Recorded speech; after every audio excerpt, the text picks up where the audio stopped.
We came a long way, and yet it feels like only 35 days has passed. Yet in reality, it's been 42 since we started. You know the drill. Time to pop some pod updates like they're piping hot pills that the bouncer outside the club gave to you. I finally started painting the entire pod like a giant miniature.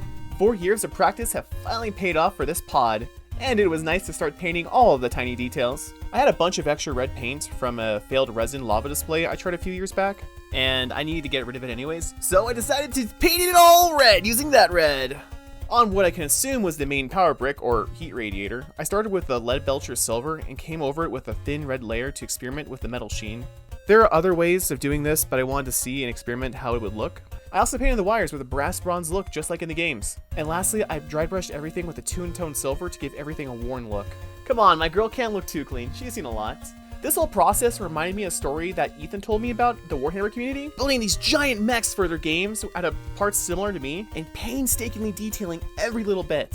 I personally was never a fan of Warhammer 40k, but I can definitely respect the dedication y'all put in there.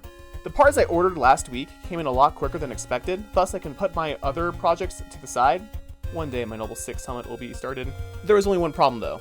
I was planning on using them for my 45-degree angle joint, but they're too large to be fit over, thus I'm in a pickle.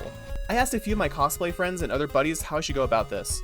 I'm thinking of two different options. The first is to sand down the joint so I can slide it over. This does add weight to this girl, and she's pretty hefty on her own. The other is to remove the joints and put the pipes together and pray that the connection is strong enough for the pod's legs. I don't mind having to cut out more foam or even removing the distal bone of the leg, but it's a fine balance between stability and weight. So I'm placing a vote on all 4 platforms to see which one of you guys would like to see. Do I A, remove the joint? This makes the pod lighter and posable, but also possibly less stable. Or do I keep the joint, which adds weight, but removes the possibility to pose the pod, and could possibly be too heavy to use as a back prop? My fate is in your hands.